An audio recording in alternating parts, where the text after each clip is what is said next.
Hi guys!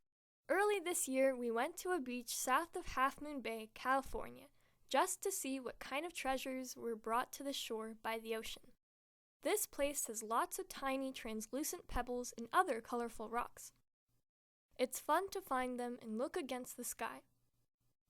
When the sun is low, these chalcedonies and agates stand out of the darker background like little glowing pieces.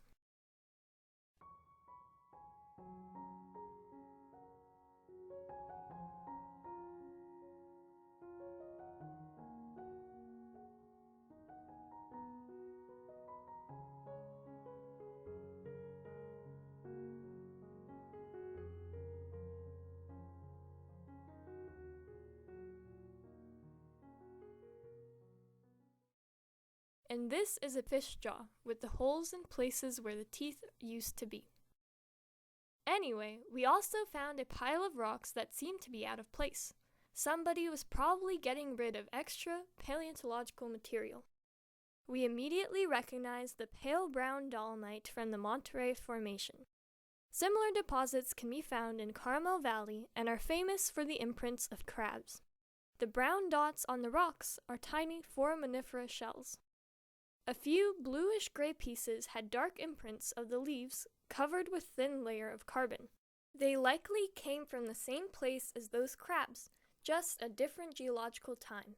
The land and sea were replacing each other, depending on the sea level and the thawing of glaciers. The round pieces are broken sand dollars from Scotts Valley. They are curious, but hard to clean fossils. The coolest were the fossil bones in very hard matrix. Most of them are quite large and probably belong to whales. We saw bones just like these at New Brighton Beach near Santa Cruz.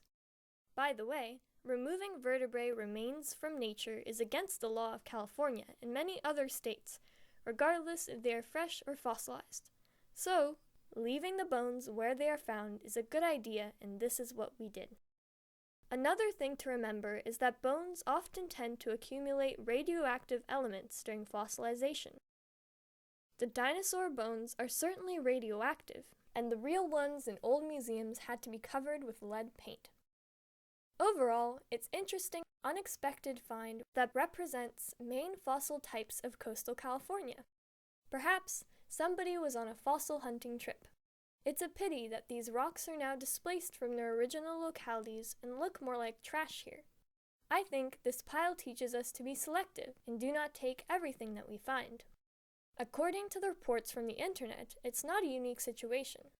So, my advice, whenever you legally collect, make sure you review the finds carefully before you bring them home, and leave those that you do not really need. Good luck on your trips. Thanks for watching, and please check other travel videos on our channel. Bye bye!